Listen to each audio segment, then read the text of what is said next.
Mitch Samuels, from the moment he could hold something, was holding a make-believe guitar. A broom, a tennis racket, even his dad's prized fishing rod, all transformed into instruments of rock and roll in the hands of young Mitch.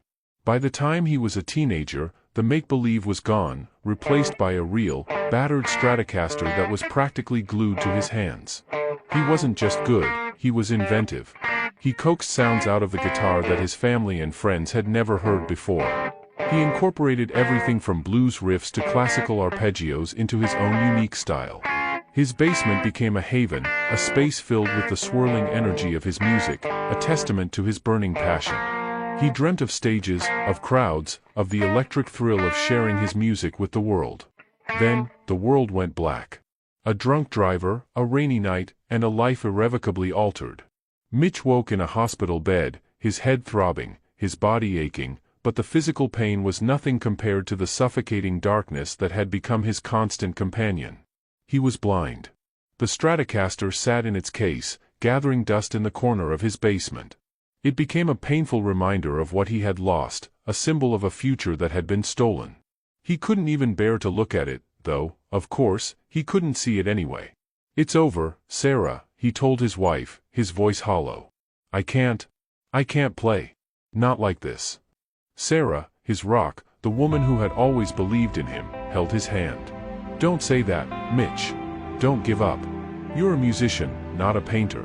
Your eyes might be impaired, but your hands aren't. Your ears aren't. Your heart isn't."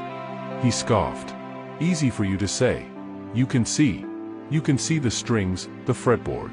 I can't even find the damn thing." Sarah squeezed his hand tighter. "Then you learn to. Touch it, feel it. Let it guide you. It's still a part of you, Mitch. Don't let this take it away." Her words, though harsh, planted a seed. It was a tiny seed, buried deep beneath layers of anger and despair, but it was there. Days turned into weeks, and the guitar remained untouched.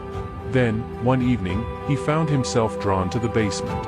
He stumbled hesitantly towards the corner, his fingers brushing against the familiar, worn case. He opened it, the musty smell of old wood and steel filling his nostrils. He picked up the Strat. It felt foreign, unfamiliar. He strummed a chord, and it sounded wrong, dissonant. He fumbled with the strings, missing notes, feeling a wave of frustration wash over him. "I can't do this," he muttered, ready to put it down. But then he remembered Sarah's words, her unwavering belief in him. He closed his eyes, though, of course, they were already closed, and took a deep breath. He concentrated. He listened. He felt. He ran his fingers across the fretboard, slowly, deliberately, memorizing the spaces, the distances. He listened to the hum of the strings, the vibrations against his fingertips. He played a simple scale, then another, and another. It was agonizingly slow at first. He made mistakes, lots of them. He swore under his breath, threw his head back in frustration. But he kept at it. Hour after hour, day after day, he practiced.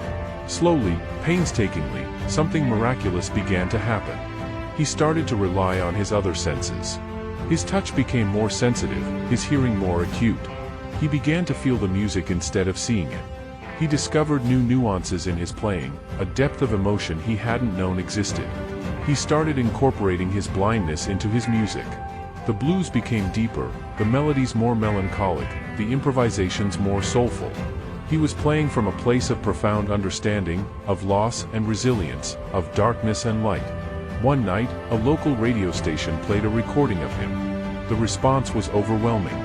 People were captivated by his raw talent, by the emotion that poured from his guitar. More gigs followed, then regional tours, then national recognition. At 40 years old, Mitch Samuels, the blind guitarist, became a sensation. His music resonated with audiences around the world. He reminded them that limitations are often self-imposed, that even in the darkest of times, there is always the potential for creativity and beauty. Driving home from a sold-out concert in London, Mitch smiled. Sarah squeezed his hand in the back of the car. He thought of Ray Charles and Stevie Wonder, giants who had navigated the complexities of blindness and created timeless music. He realized that his blindness hadn't diminished his ability, it had amplified it. It had forced him to explore the depths of his soul, to find a music that was more profound, more meaningful than anything he had ever created before. He finally understood that sight wasn't a prerequisite for vision, and that true inspiration comes from within.